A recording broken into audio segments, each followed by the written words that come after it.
Babacar Samb. Tout d'abord, la situation épidémiologique. Les chiffres du jour révèlent un taux de positivité de 0,32%. 6 nouvelles infections ont été recensées par les services sanitaires. Aucun décès n'a été enregistré. Le point avec Dr El Hadji Mamadou Ndiaye, directeur de la prévention au ministère de la Santé et de l'Action sociale. Sur 1844 tests réalisés, 6 sont revenus positifs, soit un taux de positivité de 0,32%. Les cas positifs sont répartis comme suit. Nous avons un cas contact suivi par nos services. Aucun cas importé n'a été enregistré au niveau de nos différentes portes d'entrée aériennes, maritimes et terrestres. Et 5 cas issus de la transmission communautaire ont été répertoriés et répartis comme suit. Dans la région de Dakar, on a retrouvé 3 cas communautaires, tandis que dans les autres régions du pays, on en a retrouvé 2. Toujours dans le bilan du jour, il est à noter que 9 patients suivis dans les domiciles ou hospitalisés ont été contrôlés négatifs et déclarés guéris. 6 cas graves sont pris en charge dans nos services de réanimation. Aucun décès n'a été enregistré le vendredi 15 octobre 2021. L'état de santé des autres patients hospitalisés ou suivis dans les domiciles est jugé stable. À ce jour, 73 865 cas ont été déclarés positifs, dont 71 970 guéris, 1871 décédés et donc 23 patients encore sous traitement. Le ministère de la Santé et de l'Action sociale souhaite un prompt rétablissement aux patients hospitalisés dans nos services et à ceux qui sont également suivis dans les domiciles. Le ministère de la Santé et de l'Action sociale informe par ailleurs que depuis le début de la campagne de vaccination contre la COVID-19, 1 279 355 personnes ont été vaccinées sur l'étendue du territoire national. À l'instant, Dr El Hadji Mamadou Ndiaye, directeur de la prévention au ministère de la Santé et de l'Action sociale. Faisons également le bilan à mi-parcours de la campagne Octobre Rose. Un bilan plutôt satisfaisant selon la LISCA. Beaucoup d'activités ont été menées, des consultations de scénologie, plus de 800 bons de mammographie subventionnés distribués, 245 sages-femmes d'État ont formé et 7 villes du Sénégal déjà visitées. Et malgré toutes ces activités, la situation du cancer au Sénégal reste préoccupante avec des chiffres qui font froid dans le dos. Les précisions de Dr Fatma Guenoune, la présidente de la LISCA, avec Mame Diarra Da Silva. Elle est toujours préoccupante parce qu'elle a augmenté en nombre de prévalence. Pour tous les cancers au Sénégal, nous avons environ plus de 11 000 nouveaux cas de cancer au total, avec plus de 7 800 décès. Le cancer du sein, nous avons en termes de nouveaux cas, plus de 1800 nouveaux cas avec 951 décès. Pour le cancer du col, nous avons plus de 1900 nouveaux cas avec plus de 1300 décès par an. Voilà, le cancer, en fait, il faut l'éviter par un dépistage précoce. Le dépistage précoce permet de voir des lésions au début et de traiter et de permettre la survie à long terme des malades atteints de cancer. Et il faut surtout conseiller les malades par rapport aux facteurs favorisant le cancer et par rapport aux facteurs qui permettent d'éviter le cancer. Docteur Fatma Guenoune, présidente de la LISCA, elle sera l'invitée de ce 12h. La journée internationale de l'alimentation célébrée ce samedi 16 octobre dans un contexte où plus de 3 millions d'enfants de moins de 5 ans meurent chaque année dans le monde de cause de malnutrition. La journée sera tributaire pour la deuxième fois du climat créé par la pandémie mondiale de Covid-19. La crise actuelle a perturbé les systèmes alimentaires et menacé l'accès des populations à la nourriture. Selon le dernier rapport de la FAO sur l'état de la sécurité alimentaire et de la nutrition dans le monde, environ 2 milliards de personnes se trouvaient déjà en situation d'insécurité alimentaire modérée ou grave avant le début de la pandémie et entre 83 et 132 millions de personnes supplémentaires, s'il vous plaît, dont 38 à 80 millions de personnes dans les pays à faible revenu souffriront d'insécurité alimentaire directement à cause de la pandémie. L'engagement de la FAO vis-à-vis de l'objectif mondial consiste à éradiquer la faim et la malnutrition sous toutes ses formes d'ici 2030. Les gouvernements, entreprises privées, agriculteurs, la société civile, le monde universitaire et tous les citoyens sont appelés à une synergie d'action, à prendre des décisions plus audacieuses afin de garantir des régimes alimentaires sains, abordables et durables pour tous. Et à Diourbel, c'est ici à Dakar, les producteurs agricoles alertent sur une situation alimentaire très préoccupante à partir du mois de mars à cause d'une campagne agricole peu satisfaisante, surtout en ce qui concerne les derniers semis de mil et d'arachide. Sud FM. Affaire des chauffeurs attaqués au Mali par une bande armée. Les entrepreneurs et transporteurs ont convoyé les porteurs de chars et tout le matériel calciné. 11 véhicules et plus de 25 personnes au chômage.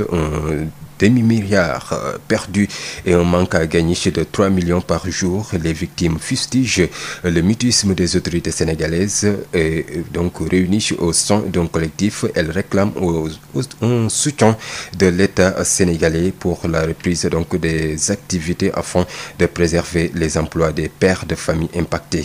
Voici Lamine Seck, porte-parole du collectif des transporteurs victimes d'attaques armées au Mali, au micro de Moustapha Sarr. La base d'une demande de transport, on a convoyé nos véhicules au Mali, 11 véhicules au total, qui faisaient chacun 2 personnes et un mécanicien, donc 25 personnes, qui ont été attaquées au Mali. Malheureusement, Dieu merci, tous les vies sont sauves. Mais en revanche, on a perdu pratiquement tout notre matériel là-bas. Et ce matériel, il a été acquis à la sueur de nos fronts et de beaucoup de privations.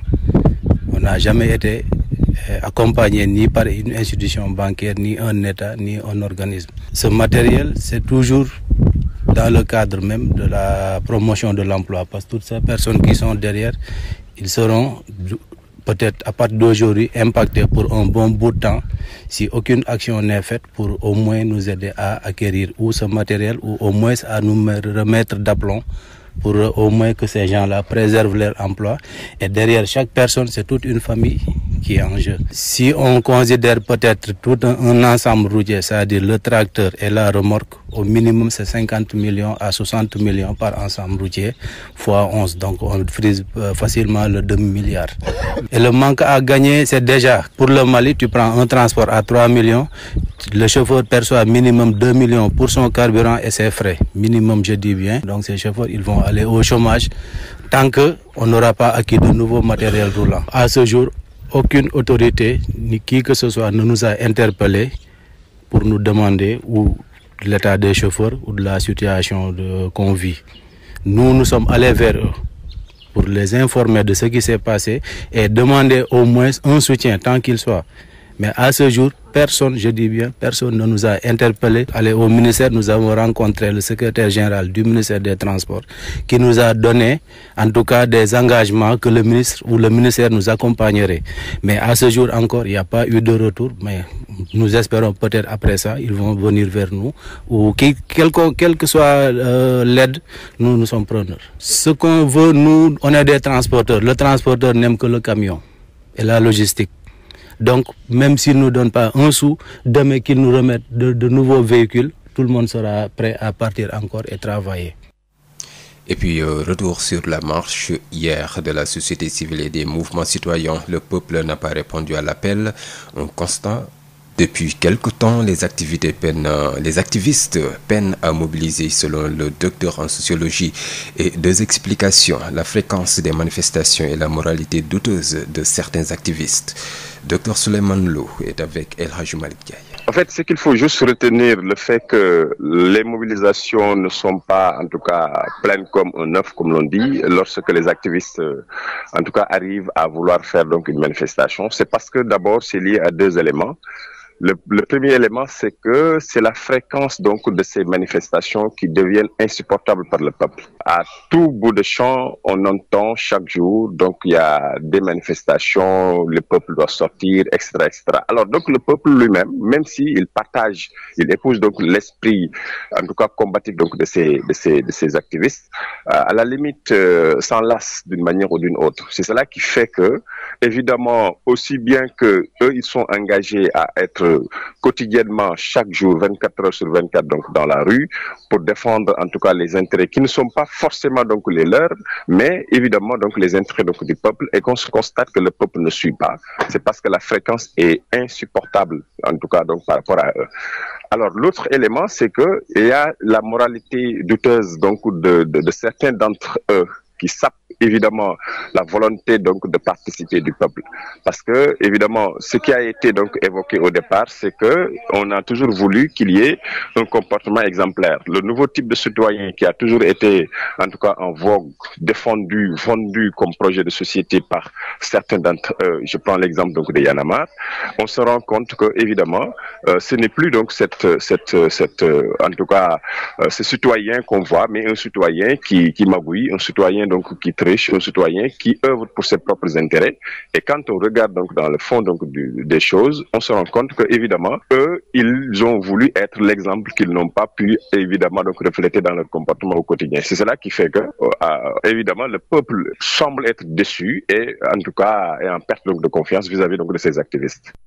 Docteur Souleymane Lo, sociologue politique, dans cette édition d'information, qui portera le flambeau de la coalition Benno Bokk Yakaar au local à Ziguinchor? C'est la question qui taraude tous les esprits au sein de la mouvance présidentielle. Choix compliqué, surtout par les divisions et querelles entre responsables appliqués aux ambitions qui fusent de partout au sein de cette coalition.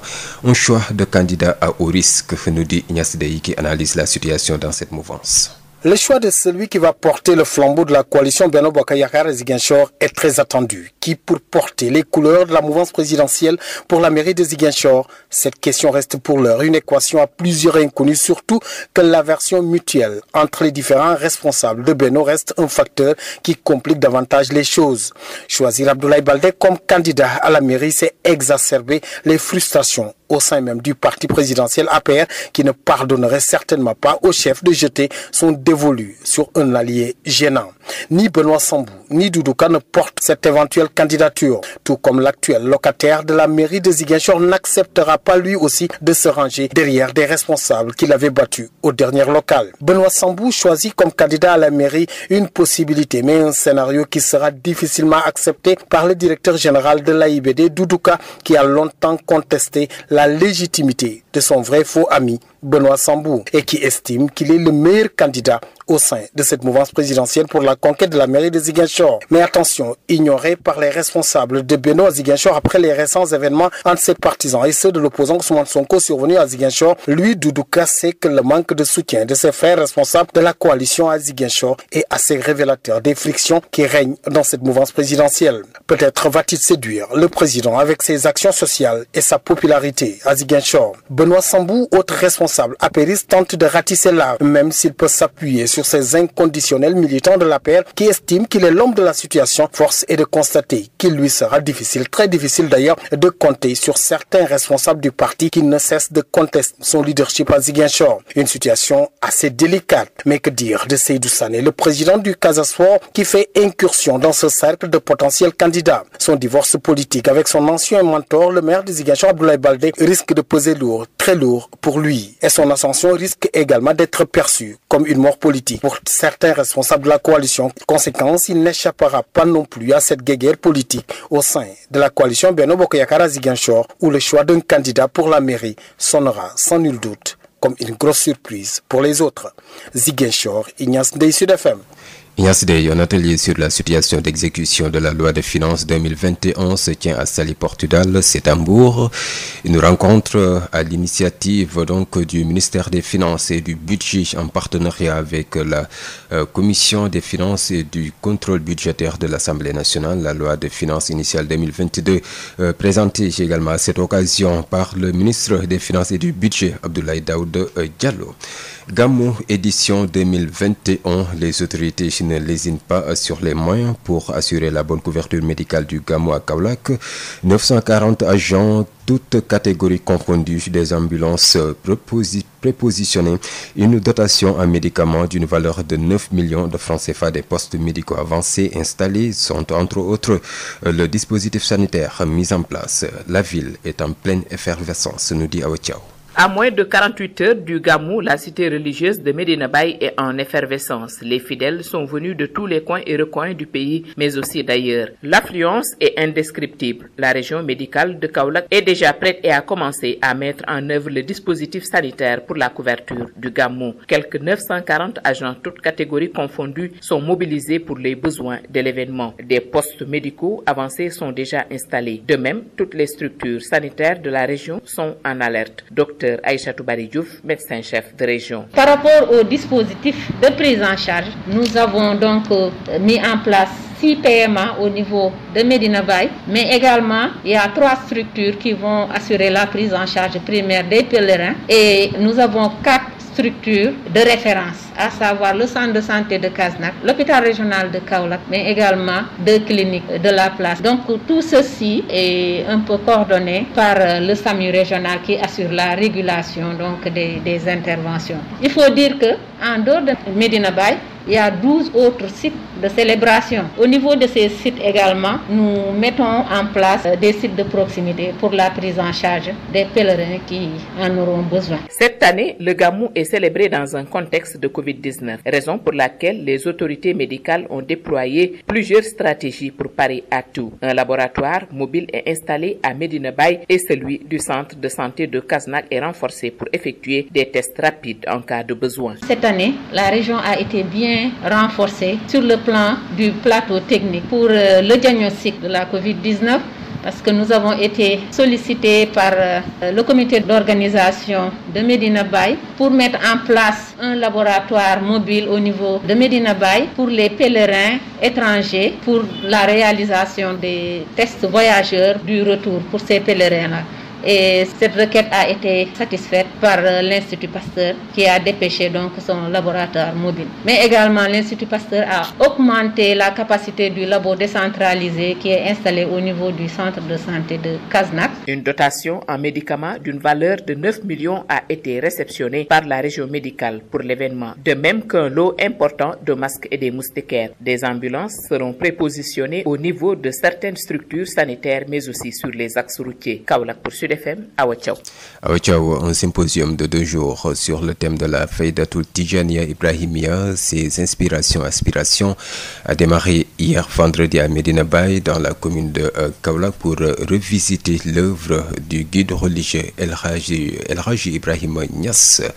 Le but de cet événement est, selon un document des organisateurs, d'aider à vulgariser la pensée de Cheikh Ibrahima Niass dit Baye Niass et d'inciter la jeunesse à tirer profit de ces enseignements. Le symposium comprend plusieurs panels auxquels prendront part des experts et des universitaires. Exactement 12h20 dans le studio ici à Dakar.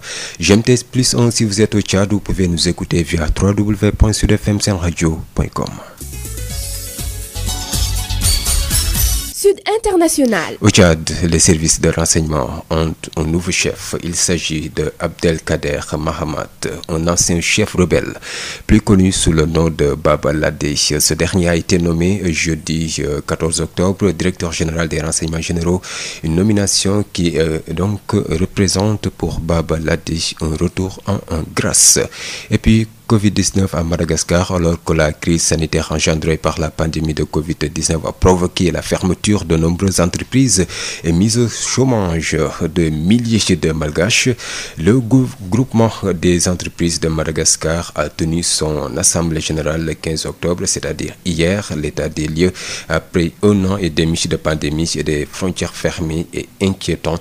Les entrepreneurs de la grande île se disent dans l'attente de l'incertitude. Parlons sport dans ce journal et c'est sans transition La Ligue sénégalaise de football professionnel organise finalement son symposium les 22, 23 et 24 octobre. Ce congrès des spécialistes a été reporté à cause du décès de Joseph Koto.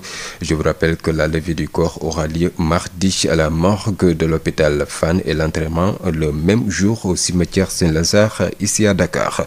Coupe CAF Jambar défie Enyim FC ce samedi au stade de la Dior de Thiès. Le coup d'envoi du match sera donné à 17h. Le comité de supporters de Jambar entend sonner la mobilisation pour soutenir les académiciens de Saly. Selon le quotidien Stade, il organise une caravane de 10 bus pour aller pousser l'équipe à la victoire contre le club nigérian. Et puis parlons de la Ligue 1 française. Paris Saint-Germain, c'était hier 2 buts à 1 donc en faveur de Paris Saint-Germain. Clermont-Lille, c'est cet après-midi à partir de 15h. Vous aurez également le match Lyon-Monaco. Et puis Premier League, Watford-Liverpool, 2 buts à 0 en faveur de Liverpool. Donc à la 40e minute avec une réalisation de Sadio Mané à la 9e minute. Vous aurez également à partir de 14h Southampton, Leeds United, Norwich City, Brighton, Aston Villa, Wolverhampton et puis Leicester qui va recevoir Manchester United et Manchester City va accueillir Burnley. Tout de suite l'invité de la rédaction. Sud Midi, l'invité. Il s'agit de Dr Fatma Guenoune, présidente de la LISCA. Elle est avec Mame Diarra Da Silva. Madame Fatma Guenoune, bonjour. Bonjour Mame Diarra. Vous êtes la présidente de la LISCA, la Ligue sénégalaise contre le cancer. Nous sommes à mi-parcours de la campagne Octobre Rose. On peut avoir le bilan? Oui, donc nous avons commencé depuis le 1er octobre à organiser des consultations de sénologie au niveau du siège de la LISCA et à distribuer des bons de mammographie subventionnés. Et nous avons, comme chaque année depuis 2014, Octobre Rose s'est célébré pour sensibiliser et dépister le cancer du sein. Mais comme nous avons des consultations décentralisées, nous organisons aussi des formations avec les sages-femmes d'État aux techniques de dépistage des lésions précancéreuses du col. C'est ainsi que nous avons commencé une campagne décentralisée à Podor, à Dagana, Saint-Louis, Louga, Diourbel, Khombol et Rufisque. Et donc, nous sommes à plus de 800 bons de mammographie subventionnés distribués. Nous sommes à environ 800 femmes examinées au niveau du siège de la LISCA et aussi nous avons distribué des bons de mammographie à 50 femmes qui avaient des nodules au sein. Donc on peut pas dire que ce sont des tumeurs cancéreuses, mais en fait qui présentaient une tumeur au sein. Maintenant, nous avons un partenaire qui a permis notre campagne décentralisée, c'est DPI Haute Dakar, qui a mis en position des districts sanitaires, du matériel, dans chaque district sanitaire, du matériel pour dépister 600 femmes. Au total, on pourra dépister 4200 femmes et nous avions formé 245 sages-femmes d'État aux techniques de dépistage des lésions précancéreuses du col. Et nous les avons formés au traitement par la thermoablation. Ça veut dire que le contexte sanitaire n'a pas trop perturbé vos activités?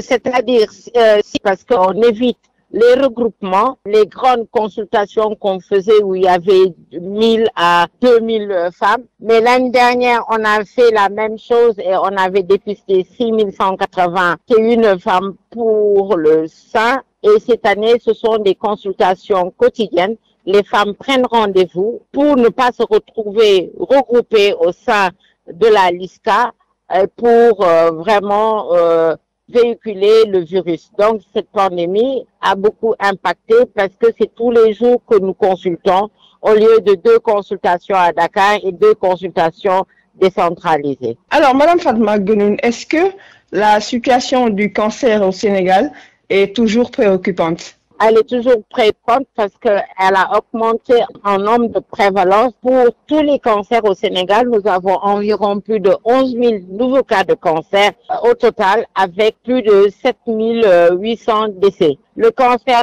du sein, nous avons en termes de nouveaux cas, plus de 1800 nouveaux cas avec 951 décès. Pour le cancer du col, nous avons plus de 1900 nouveaux cas avec plus de 1300 décès par an. Alors dès lors, que faut-il faire? Quels sont les défis qu'il faut relever pour mieux combattre ces cancers? Voilà, le cancer, en fait, il faut l'éviter par un dépistage précoce. Le dépistage précoce permet de voir des lésions au début et de traiter et de permettre la survie à long terme des malades atteints de cancer. Et il faut surtout conseiller les malades par rapport aux facteurs favorisant le cancer et par rapport aux facteurs qui permettent d'éviter le cancer. Donc, pour ça, il y a des facteurs favorisants qui sont communs à tous les cancers. C'est l'alcool, le tabac, la mauvaise alimentation, le manque d'activité sportive, et la pollution atmosphérique. Ça, ce sont des facteurs qui sont communs à tous les cancers. Et éviter de manger la viande rouge,